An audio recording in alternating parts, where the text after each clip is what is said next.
Amanhã termina o julgamento de ações de inconstitucionalidade de artigos do Código Florestal Rural, o CAR, que é uma ferramenta obrigatória para todo produtor rural, aprovado recentemente, que está em vigor. O produtor fornece as informações da fazenda, seu passivo ambiental, o que precisa recompor de área verde, enfim, todas as informações da fazenda são colocadas nesse cadastro. Ocorre que, na avaliação de muita gente, e aí surge a grande polêmica dos últimos dias, ocorre que essas ações do Supremo, está faltando apenas um voto do ministro Celso de Mello, que deverá ser dado amanhã, quarta-feira, no Supremo em Brasília, a decisão pode levar para uma situação que muita gente está dizendo que vai ser desfavorável e muito desfavorável ao produtor que fez o seu CAR, o seu Cadastro Ambiental Rural, que deu as suas informações. E aí, em função de tantos alertas, a gente resolveu fazer a seguinte pergunta hoje no Pecuária BR. Desde o comecinho nós estamos fazendo a seguinte pergunta. O CAR, Cadastro Ambiental Rural, é uma ferramenta de preservação ou uma armadilha para o produtor que declarou as suas informações nesse instrumento obrigatório, o Código Florestal? Para responder essa pergunta, nós trouxemos um grande especialista, hoje talvez um dos maiores especialistas em direito agrário hoje no Brasil, o advogado Pedro Puccini Mendes, que está aqui conosco para responder essa e tantas outras perguntas. Estou aqui com o João Pedro também, que é o nosso analista, nosso comentarista. Muito obrigado, doutor Pedro, pela sua entrevista aqui. E fica essa pergunta: o CAR é uma ferramenta de preservação ou uma armadilha para o produtor que declarou as suas informações e que pode ser penalizado? Bom, saudações, Pantaneiras, João, Zaidan. Mais cedo ou mais tarde, essas propriedades todas seriam analisadas, né, a ponto de verificar se tem passivos ou ativos ambientais. Isso é fato. O CAR foi muito positivo, né, o CAR demonstrou um saldo positivo para o Brasil, né, tanto que estávamos mudando de agenda já agora, inclusive comercializando esses ativos verdes, né. Graças ao CAR, a Embrapa apontou uma área de cobertura vegetal no Brasil de 65%, despertou interesse de estudo até mesmo da NASA, de apontar uma área agricultável no Brasil muito menor do que imaginávamos. Né? Então, a NASA assinou embaixo o estudo, do estudo da Embrapa. Sim, então veja a credibilidade dos estudos feitos graças a essa legislação nova. Né? Então, estou procurando dar um discurso não passional, né, para o agronegócio, mas como técnico da área jurídica, como professor, né, de que uma decisão que hoje altera a legislação ambiental, que discute mais da metade do código para alterar isso 6 anos depois, é catastrófico. Então, isso seria um grande prejuízo, né, na atribuição territorial brasileira, trabalhar em cima desses dispositivos neste momento. Doutor Pedro, o Brasil todo, muitos anos, discutiu-se uma maneira, um código que pudesse haver uma integração entre a produção de alimentos, carnes, grãos, etc., e a preservação do meio ambiente. Isso gerou discussões, audiências públicas, o Congresso, e após muita discussão foi aprovado. Agora, nós estamos vivendo um outro fator de insegurança jurídica, exemplo do Fundo Rural, por exemplo. Agora, entram partidos políticos, entram ONGs, que muitas vezes são ONGs que são a quinta coluna, são ONGs que não defendem o interesse do Brasil, defendem interesses de fora do Brasil, e questionam 38 pontos, parece que é o número que foi colocado do Código Florestal. E como é que fica o produtor que depende disso, fica a mercê que cumpriu a sua obrigação fazendo a declaração das informações? Bom, 2 pontos. Primeiro que eu diria, até disse agora há pouco, que a gente está prestes a ver talvez uma inconstitucionalidade das inconstitucionalidades.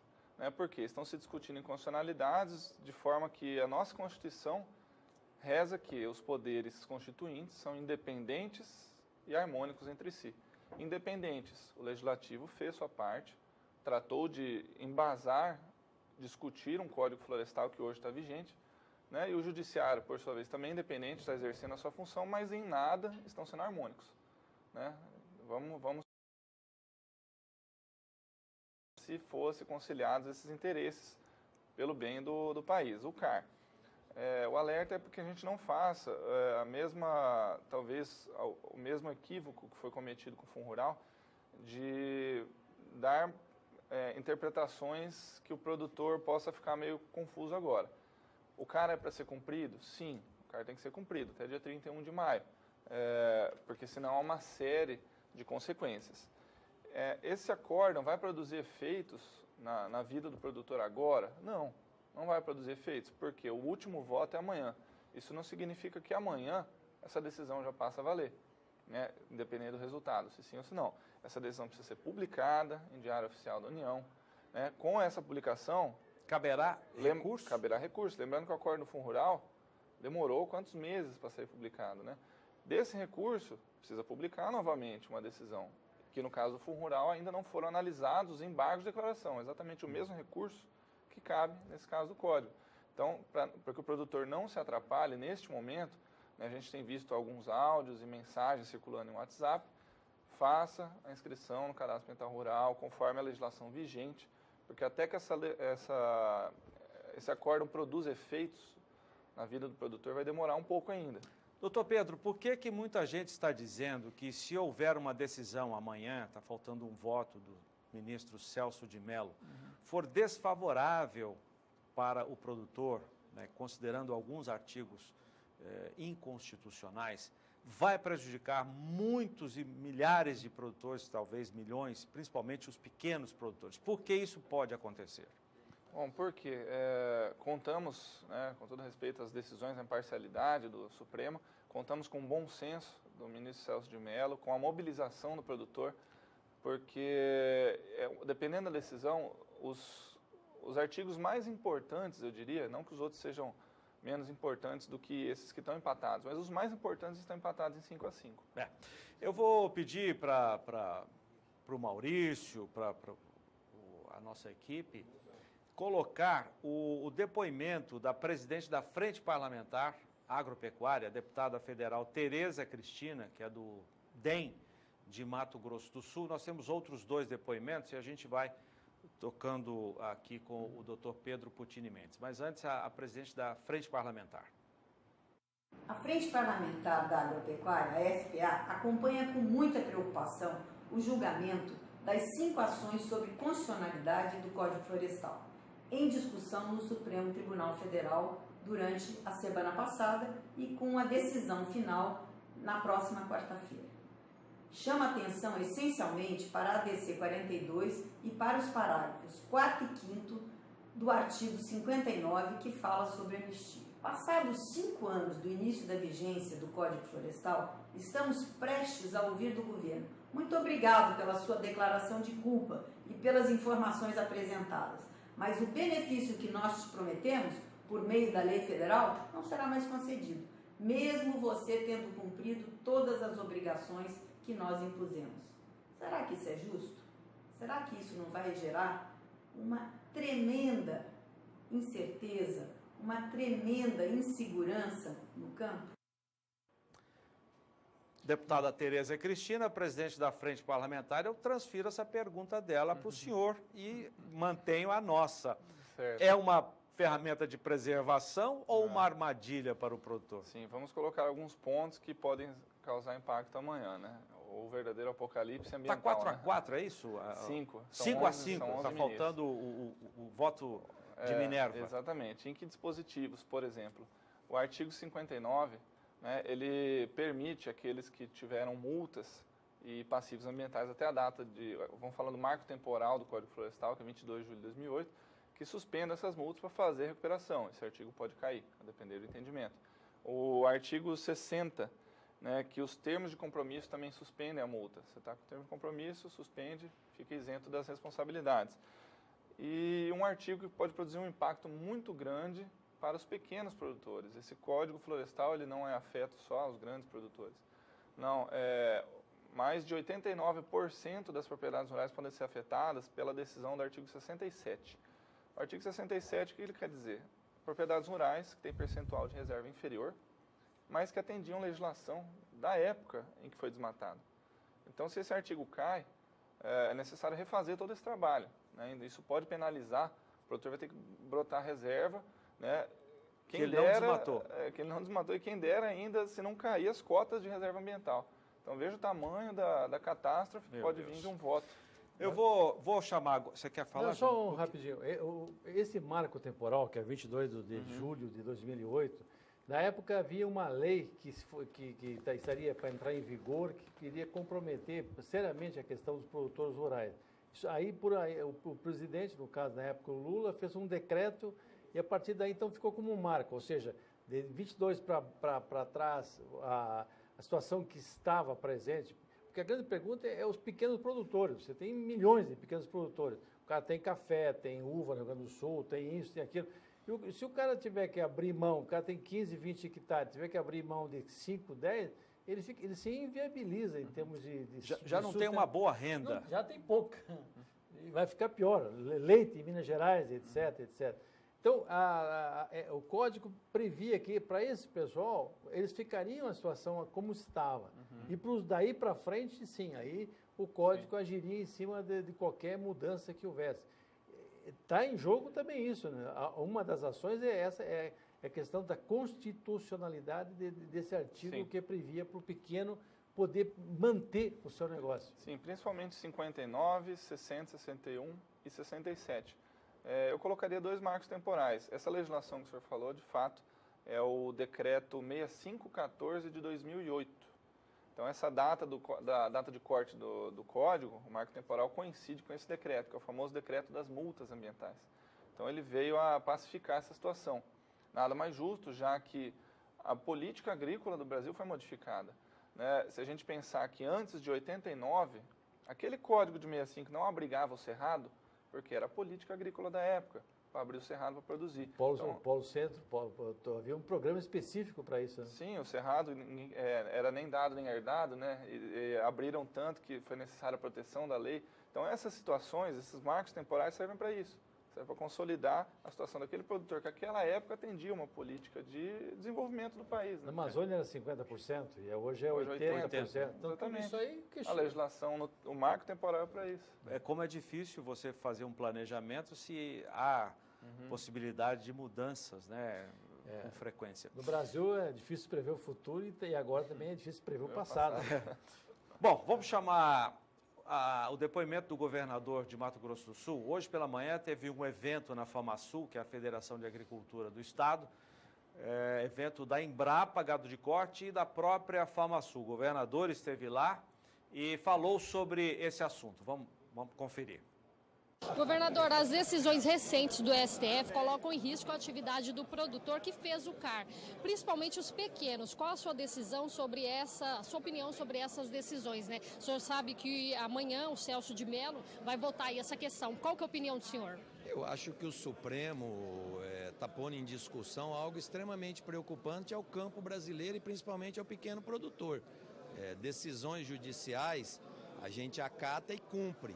Mas essa decisão, conforme o resultado de amanhã, não sabemos qual o posicionamento do ministro Celso de Mello, pode levar a um grande problema ao pequeno produtor do nosso estado e no nosso país. Então eu não tenho dúvida que o Supremo, o ministro, que tem uma extrema responsabilidade, ele vai tomar a decisão para principalmente dar segurança jurídica, aquilo que já foi feito, aos processos que foram levantados pela validade do Código Florestal, e a gente tem que aguardar amanhã, mas com muita preocupação. Conforme a decisão, pode acarretar sérios problemas aos pequenos produtores do Brasil. O produtor acaba ficando numa corda bamba, ele cumpriu a lei e agora? Justamente, era a lei vigente à época. Aí vem o Tribunal Supremo e questiona a validade do Código Florestal em um artigo que afeta o pequeno produtor. Eu acho que é prematuro a gente falar sem ter a decisão final, até porque ainda tem um ministro para votar, mas é preocupante de todo o setor produtivo por essa indefinição. 5-5 é muito perigoso. A decisão pode ser para um lado ou para o outro. Se for do lado da segurança jurídica e da estabilidade do que foi aprovado, está tudo bem, mas se for do lado contrário, nós teremos aí uma série de problemas, principalmente na pequena propriedade em todo o Brasil. Doutor Pedro, o que leva a ministros a darem o seu parecer, considerando inconstitucionais esses artigos que o senhor citou, que estão em questão agora? O que pode ter levado esses ministros a isso? Não, são teses apresentadas, no caso, por partidos políticos, por ONGs, pela própria Procuradoria-Geral da República. Então, são teses apresentadas por estas autarquias e órgãos públicos e tudo mais, que questionam, né, segundo seu entendimento, se esse texto dos artigos são prejudiciais para o meio ambiente, né? Mas o que eu vejo no caso é que não é uma questão só de meio ambiente, é uma questão de planejamento territorial.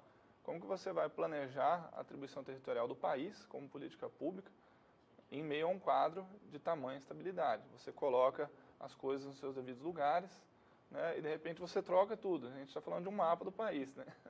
Então esse é o...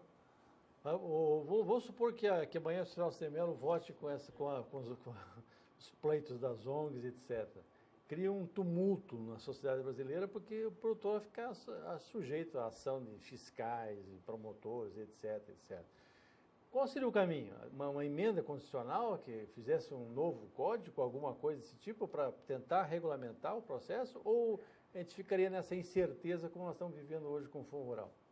Olha, com relação ao Fundo Rural, por exemplo, a gente viu que existem várias saídas, não só a legislativa, né, que é a principal delas, como aquela resolução, né, não sei se estão lembrados, saiu a resolução do Senado, a resolução número 15, que era do Fundo Rural. Para que seja colocada em prática uma decisão do STF, é preciso que o Senado edite uma resolução. Via de regra seria isso. Essa resolução pode modular alguns efeitos, o texto do acórdão também pode modular alguns efeitos. No mais, realmente eu concordo com o que disse, né, o governador, seria prematuro a gente dizer sem o texto final desse acórdão. Nem tudo que está sendo dito hoje, dito nesses dias de voto, é o que vai constar no texto final do acórdão. A gente precisa ver o que vai sair desse resultado. Porque há muita incerteza nos próprios votos dos juízes que já se manifestaram. Não é bem claro a posição de cada um. Pelo menos ele escuta falar muito isso aí hoje, que o voto é sujeito ainda a questionamentos lá dentro. A questão agrária no Brasil, ela se distanciou um pouquinho com essas tendências ambientais, né? A ideologia ambiental tomou muito espaço, de forma que a gente tem a política agrícola do Brasil definida em lei muito mais antiga. Nós temos a política agrícola definida em uma lei de 1991, todas as diretrizes estão naquela lei, e a gente vem tomando rumos, né, que parece que o agronegócio não consegue conciliar com o meio ambiente. É claro que consegue, né? Hoje quem preserva não é a cidade, quem preserva a vegetação nativa é o campo, né? A gente tem um déficit muito maior no planejamento urbano com relação a áreas verdes do que no campo. Então essa é a preocupação que a gente deixa hoje aqui com relação aos votos, né? Os votos têm que ser mais sensatos, né? Tem que levar em consideração a atribuição territorial, a atividade produtiva, a sustentabilidade, né, como um todo. Vamos ver agora o depoimento do presidente da FamaSul, a Federação de Agricultura e Pecuária de Mato Grosso do Sul. Vamos lembrar que esses depoimentos, o do governador e agora que você vai ver do Maurício Saito, foram gravados hoje pela manhã num evento na própria FamaSul, realizado em parceria com a Embrapa Gado de Corte. Nas nossas próximas atrações, você vai ver o que aconteceu hoje, mas por enquanto só os depoimentos que a gente conseguiu gravar com a repórter Kylie Rodrigues. Vamos acompanhar. Maurício, as decisões recentes do STF, né, colocam em risco a atividade do produtor que fez o CAR, principalmente os pequenos. Qual que é a sua opinião sobre essas decisões? Bom, essa decisão do STF nos traz grande preocupação a partir do momento em que nós tivemos, através do Poder Executivo Federal, a implementação do CAR, cuja consequência seria trazer a segurança jurídica e legalidade aos produtores aqui do nosso país. Por isso, a nossa grande preocupação, para que não haja uma ideologia suplantando aquilo que é de conhecimento técnico. Temos que lembrar que foram mais de 200 audiências públicas realizadas no país inteiro para que pudéssemos chegar e consolidar, através da participação do produtor, através da participação daqueles que são considerados ambientalistas, para chegar nesse CAR, cujo principal objetivo é trazer segurança jurídica ao homem do campo. E por isso, a nossa grande preocupação com essa decisão que vai acontecer amanhã com o ministro Celso de Mello. Produtor, acaba ficando uma corda bamba. Não é nenhuma corda bamba, a questão é de segurança jurídica, pura e simples. Não tem como se pensar em um país que queira o desenvolvimento não só sustentável, mas o desenvolvimento enquanto país, uma insegurança jurídica causada por decisões dentro do Supremo, depois de legislado e também com a participação de todos os entes que são necessários nessa participação. Lembrando mais uma vez, 200 audiências públicas, chegando ao novo Código Florestal, chegando ao Poder Executivo, exigindo o cadastramento do produtor brasileiro no CAR, e aí agora essa insegurança jurídica causada por uma possível decisão do STF. Pois é, doutor Pedro Puccini Mendes, que é advogado, hoje um dos maiores especialistas em direito rural do nosso país, e o João Pedro aqui também, nosso comentarista. O que esperar então, João? Como é que fica o produtor numa situação dessa? Mais uma noite sem dormir, mais noites de preocupação? Esse é o Brasil que estamos vivendo, né, Zé?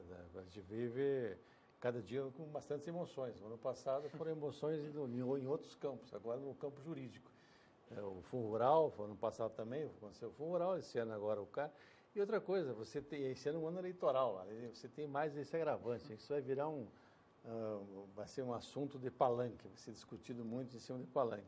O que o produtor quer fazer é ter certeza daquilo que ele cumpre a lei. A lei é essa, ele vai cumprir. Ele pode demorar um pouquinho, por razões, N razões, mas ele vai cumprir. O produtor rural é o grande protetor da natureza, é o que protege a água, o que tem a vida selvagem, o que tem o que gera alimentos, dá segurança alimentar ao nosso povo, gera recursos para o país, gera emprego, e volta e meia sofre essas consequências. E a produção dele nem sempre é remunerada de acordo com o custo que ele pagou para produzir. Às vezes ele até paga mais para produzir do que o que ele recebe pela venda do seu produto. Agora, a preservação ambiental ele não recebe nada ainda. Multa? Ainda não, né? Como eu disse, estávamos passando para essa nova agenda, não só a negociação de cotas para aqueles que têm reserva sobrando, cadastrados no CAR, como também essa nova agenda de crédito de carbono, que estava sendo discutido no evento da FamaSul. Mas tudo isso só vai acontecer se a gente tiver um código florestal firme, consistente, sem alterações. Então, assim, até o recado que o presidente da FamaSul deixou é o mesmo que eu abri aqui a fala, né, da independência e harmonia dos poderes constituintes. Não adianta cada um ser independente nas suas atribuições se não forem harmônicos. Desse jeito o Brasil não prospera. Obrigado, doutor Pedro, pela sua entrevista aqui.